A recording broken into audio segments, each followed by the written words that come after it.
Welcome to Bed Crime Stories podcast. I'm your host, T. Good morning, good afternoon, good evening, bed crimers. As always, I wish you the best. To anyone new here, a warm welcome. Thank you for checking out my channel. Let me just ask that after listening to or watching this video, if you learned something or enjoyed it, please do me a favor and smash that like button. Now, let's dig in. This past Sunday was Father's Day. For the lucky ones among us, when we conjure images of a father, what tends to come to mind is someone who is a provider, a mentor, and a protector. Little kids should be able to trust their dad to love, nurture, teach, and keep them safe. When a father or a mother turns into a predator against his or her own children, it has to turn the universe upside down for those kids. It doesn't compute at first, and one can only imagine the confusion, the tears, and the terror. Charged with aggravated murder. He's being held without bond at the Claremont County Jail and will be arraigned in just a couple hours here in Claremont County at the municipal court. The sheriff's office says more charges could be added. Now, the boys were found shot at a home near the corner of Laurel Lindale Road and Claremontville Laurel Road. We learned that an unknown woman called 911 screaming that her babies have been shot, and just 3 minutes later, a separate caller who had driven by called 911 and said that they had seen an underage girl running down the road saying, quote, her father was killing everyone. The news report you just heard describes what went down on Thursday, June 15th, 2023, so just mere days ago, when 32-year-old dad, Chad Christopher Doerman of Ohio, forever broke the trust between himself and his 3 little boys. Chad Doerman is married to a 34-year-old woman named Laura. Chad and Laura were the parents to the 3 little boys, ages 3, 4, and 7, respectively. The boys' names are believed to be Hunter, Clayton, and Chase. Chad is also stepfather to Laura's 16-year-old daughter, Alexis, who appears to have been a very loving big sister to the boys. Hunter, Clayton, and Chase were said to be inseparable and appeared to be mini-men who were into the same hobbies as their dad, Chad: fishing, sports, big trucks, and playing in the dirt. Laura was a stay-at-home mom, and Chad was the primary breadwinner. The family lived in a modest 3-bedroom, 2-bathroom ranch-style home on Laura Lindale Road in the rural village of New Richmond, Ohio, which lies along the Ohio River. In the 2020 census, the village of New Richmond in Claremont County had a population of 2,727 people. It's a typically quiet, peaceful place with expansive green yards, the sound of cicadas, and kids playing in the park in the summertime. All of that changed last Thursday, when just before 4:15 p.m., a frantic 911 call was made from the Doerman house by mom Laura. During the call, Laura screamed to the operator that her babies had been shot. At the same time that call was being logged, Laura's daughter Alexis was sprinting down the road with the family dog toward a nearby fire station. And then, according to the Claremont County Sheriff's Office, approximately 3 minutes after the first 911 call, a female driver named Misty Hockey, who lives in the area, also dialed 911 to report that an underage girl was running down the road yelling that her father was killing everyone. The female motorist was describing Alexis. Alexis, determined to get help to her family, refused to get in the woman's car and kept running toward the firehouse. When she arrived, some of the fire crew sheltered her inside, while others left for the Doerman home. Here's an interview with that female motorist, Misty Hockey. Same time, Misty Hockey was driving to Kroger and saw a teen girl running for help. She was running with a little black lab, and she was screaming, call 911, call 911. She says, my stepfather is shooting everyone in my household. Hockey called 911 as police rushed to the scene on Laurel Lindale Road. I wanted to get her in the car, but she just refused to leave her family. And that just says testament of how much she loved them. When deputies arrived at the home, they were unprepared for the scene awaiting them. The black square in the video is there to conceal the lifeless bodies of the 3 boys. You got them on the porch. We've asked, that's the last place we've been told. You show me your hands now! Stand up and walk towards us! Stand up now! Walk towards us! Stand up with your hands up! We never got a visual in the veil. Not showing his hands, not following commands. Stand up now! We're not showing hands, so we're following command. We gotta go. His name is Chad Doerman. Chad Doerman. I know, but I know, but we can't. People need first aid, and he's not complying. And you know he's a shooter, shoot him. We gotta find cover first. We ain't no good if we ain't safe ourselves.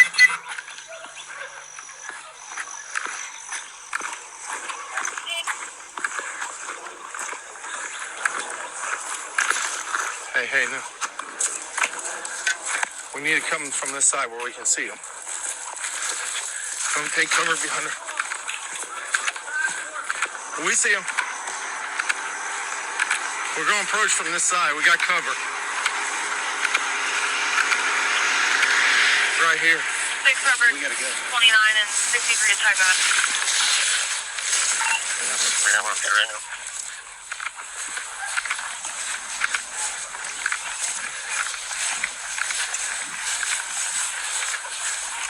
Show us your fucking hands now! Stand up! Stand up! Stand up! Stand up now! Stand up! Stand the fuck up! EMS to stage and air crews are going to go ahead and fly whenever any units can advise. Get your hands out of here.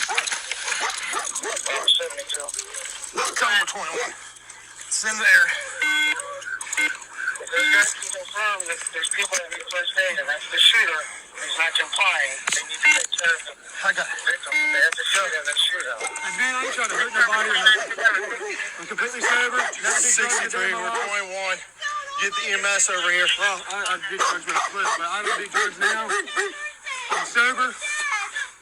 63. Get your butt inside. Gatlin, get your butt inside. We on primary? Now. 29, we got 3 kills down.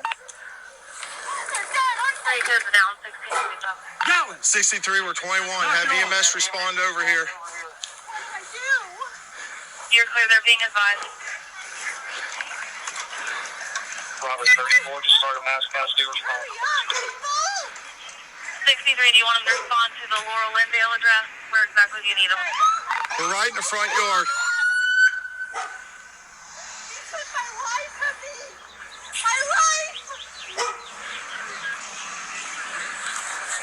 What are you doing, man? Hey, are you copying all this?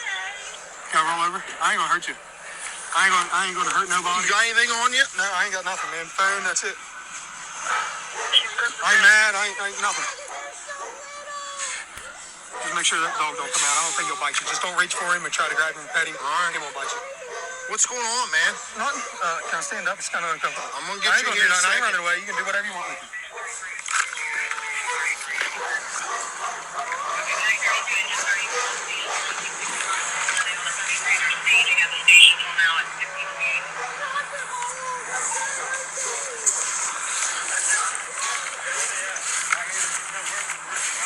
Here. You the only one else inside the house? What? You the only one else inside the house? Yeah. Sit down right here. My daughter, she ran over to the fire department. Sit down. It's my stepdaughter. Put him in the cage. Sitting calmly on the home's front steps with his rifle propped next to him was Chad Doerman. Despite deputies loudly ordering him multiple times to stand up, Doerman remained seated, almost as if he wasn't hearing the officers' loud commands. When the 2 deputies got close enough, they yanked him up off the steps, forced him to the ground, and handcuffed him. When the deputy later asked him what was going on, Doerman replied without a care in the world, nothing. Clearly, that was not an accurate description of what had just happened. Not far from where he sat handcuffed, his 3 sons lay in the grass, unresponsive. The deputies tried life-saving measures until paramedics arrived. but the boys died at the scene. Their mother, Laura, was also found outside the home when the deputies arrived. She had suffered a non-life-threatening gunshot wound to her hand and was transported to the University of Cincinnati Medical Center for treatment. Chad was arrested at the scene without incident and taken to the sheriff's office for questioning. The Clermont County coroner arrived at the home around 7:30 p.m., and the boys' bodies were taken to the Hamilton County coroner's office for autopsies. It's hard to know if Chad Doerman was under the influence of something when this tragedy unfolded. He doesn't look inebriated in the video, but he does appear to be somewhat dazed. Why did he plan to do this to his little sons? Was the plan just for the boys, or was Chad planning to take out the whole family? We hear about murder unalivings from time to time, but if Chad was planning to do himself in, he clearly must have changed his mind, because he certainly had time to do that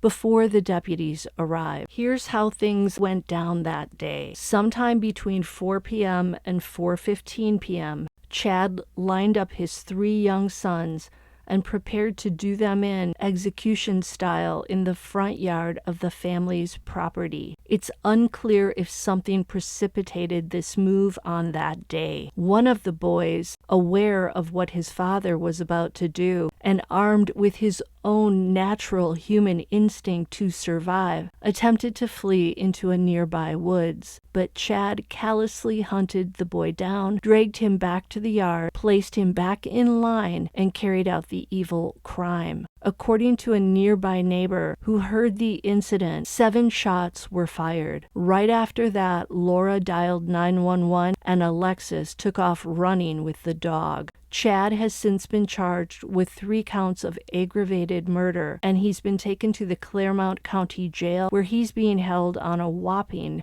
$20 million bond. The prosecutor isn't about to take any chances with this guy getting out. And according to court documents, Chad has since confessed to the crime and told the authorities that he planned it for several months. Premeditation. David Gast, the head of the Clermont County Prosecutor's Office Criminal Division, said, quote, "This did not happen on a whim. The trauma that this man has inflicted on his family, the community, law enforcement, first responders, all of the rest of us who have any idea of what is going on here is unspeakable. But so far, a motive for the tragic killings has not been released." During his arraignment, Doerman wore a protective vest or turtle suit, just like the one the Idaho 4 suspect Brian Kohberger wore at his first court hearing. We all know that when an adult harms a child, he or she is at risk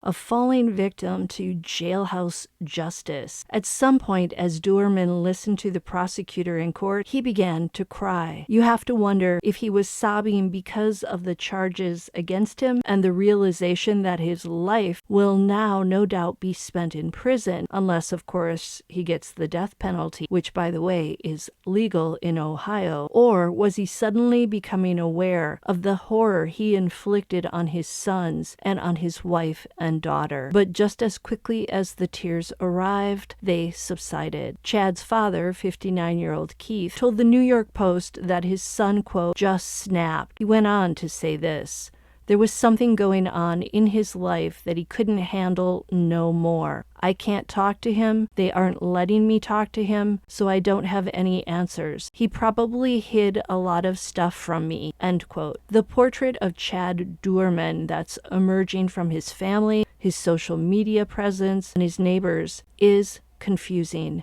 If you look at photos of Chad on his Facebook, you get the impression that he was a good father, someone who spent his weekends taking his kids on fun excursions. In fact, on June 11th, Chad updated his profile picture to include a photo of the 3 little boys hanging out on a giant tire. 2 of the boys are even giving the thumbs up symbol. In another photo, Chad is seen showing one of his sons how to hold a fishing pole. Chad's father, Keith, also sings his son's praises, claiming he was a super dad.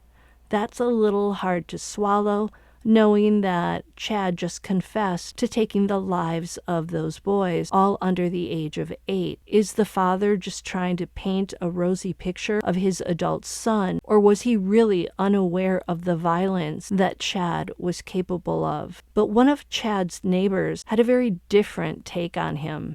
Take a listen. We heard gunshots, and I didn't know what it was. So I went to the store and come back, and I, found out really what happened. And unfortunately, I did see the kids laying in the yard. The guy was very unstable. He was an unstable person. He was just very mean. He was very angry. Every day yelling at his wife, dogging her, downgrading the kids, just very angry. And if they didn't do what he said, and I've seen it firsthand, but I never thought that he would do that.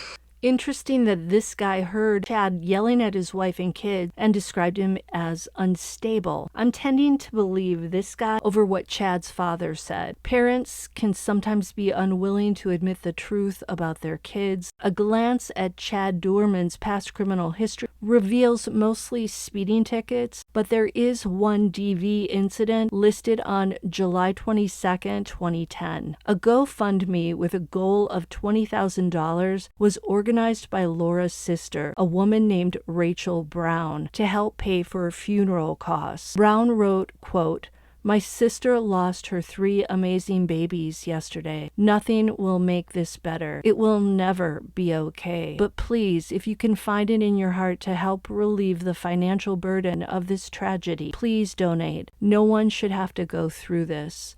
End quote. And as of this recording, the GoFundMe is at $184,771. As much evil as we see in true crime, it's always comforting and beautiful to see all the good people out there who come forward to support the grieving and the devastated. According to neighbors, this area is very quiet and nice. Take a listen.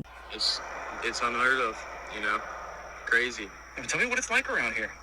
Quiet, people mind their business.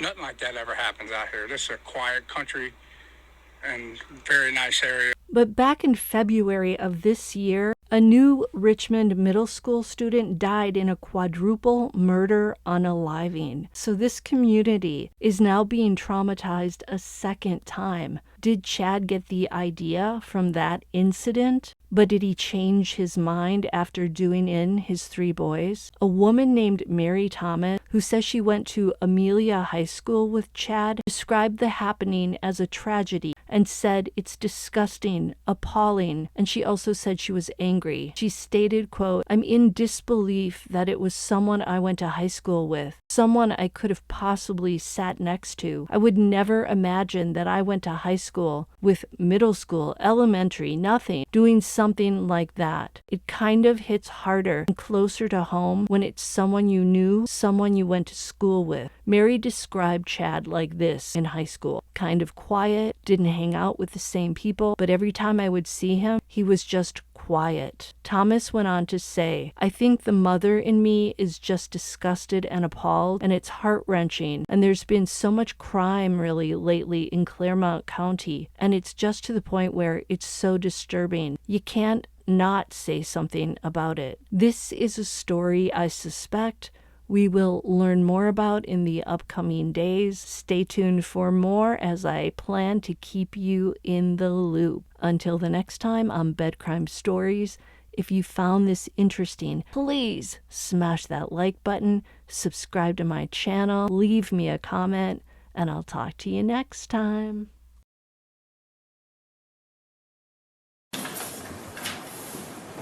State of our Office is Chad Doerman, 2023 CRA 1975. This matter is before the court today for purposes of bond hearing. Mr. Kellum, you were here on behalf of Mr. Doerman. Mr. DeCalvi, Mr. Gadd. That a bond of $75,000 with order conditions will be imposed. Thank you. Thank you, Mr.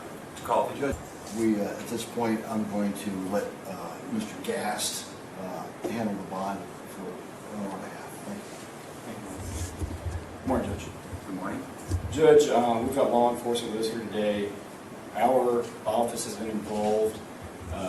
Lots of people in our office have been involved with law enforcement throughout yesterday afternoon and evening, all the way through this morning. And the facts I have for you at this point are as follows. The trauma that this man has inflicted on his family, the community, law enforcement, first responders, and all of the rest of us who have any idea what's going on here is unspeakable. There's been a full admission in this case, Judge. The case is still new. We're still discovering facts. Incomprehensible cruelty. The father that stands before you lined up his 3 young boys, and he executed them in his own home with a rifle. They were ages 3, 4, and 7, Judge. In an act of desperation to save her children, the mother at some point grabbed the gun. The father was able to flee into a field near the home. And again, we know from his admission, father hunted that boy down, drug him back to the property, and executed him in front of witnesses. The mother was shot through the hand in her attempt to protect her children. To just begin to imagine their fear. This was the man that every day they woke up looking to for protection, love, guidance in all things. The man they trust more than any other person on earth. The person they rely upon to keep them safe from harm. He was their world. He was their guardian. And he executed them in cold blood. We know that from his admission. One of the most monstrous, craven, cowardly acts that will ever be our misfortune to see. To make things even more disturbing, Judge, this was no haphazard act. Again, by his own admission, he planned the act on a whim. He's confessed to what I believe is the worst crime, at least I hope, that I'll see in my lifetime. I hope it's the worst fact pattern that ever comes before this court. Judge, it's important for the court to know, and Monroe Township Fire and EMS and other first responders bravely respond to the scene where they don't know what's going on. They did not know what they're facing, and they come into a scene that no one can ever be prepared for. No law enforcement training, no training of any kind prepares you for this. It's easy to forget that these are men and women with families, children, feelings, emotions. They're not some automaton performing a delegated function. They're people. 10-year-old children. They held these boys in their arms, knowing there was nothing they could do to save them. How long do those scars last? What day do you wake up from that? And did he have access to a weapon? Yes, obviously he did. The weight of the evidence against the defendant at this point, Judge, we stand here with a full admission of the defendant. That also goes to the confirmation of the defendant's identity, and witnesses on scene did see at least part of what happened. Next, the court is to consider the likelihood this person would return to court if a bond were issued. Again, this is the most heinous crime with the most severe penalty under the law that we presented to the grand jury. That alone would be a major factor in discouraging a person from availing themselves to this court or any other. And the thought to flee and the likelihood of flight is great in the state's opinion. The danger he poses to the community is a factor that this court can consider, and I think with the facts in front of you, Judge, we can't name a person that poses a greater threat to the community. As his prior record goes, Judge, it is fairly minimal. He was charged with domestic violence in 2010. He is not, to my knowledge, on probation community control. Judge, the facts of this case are hopefully like no other we will ever see. When this case gets indicted in the Court of Common Pleas, I am certain that a no bond hearing will be held, and I would hope that would be granted. But at this point, this juncture, we're going to ask this court to issue a bond we've never asked for before. I'm going to ask for a bond of $20 million. I hope I never need to request such a bond again. Thank you. Date for preliminary hearing? The date for the preliminary hearing, Judge, is 6/26. No objection, Your Honor. The preliminary hearing will be set for June 26th at 1 p.m.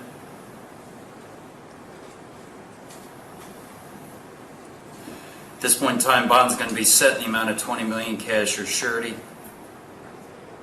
Anything else at this time, Mr. Gast? No, Judge. Mr. Cal? Mr. Cal, anything further? Nothing at this All time. right, thank you.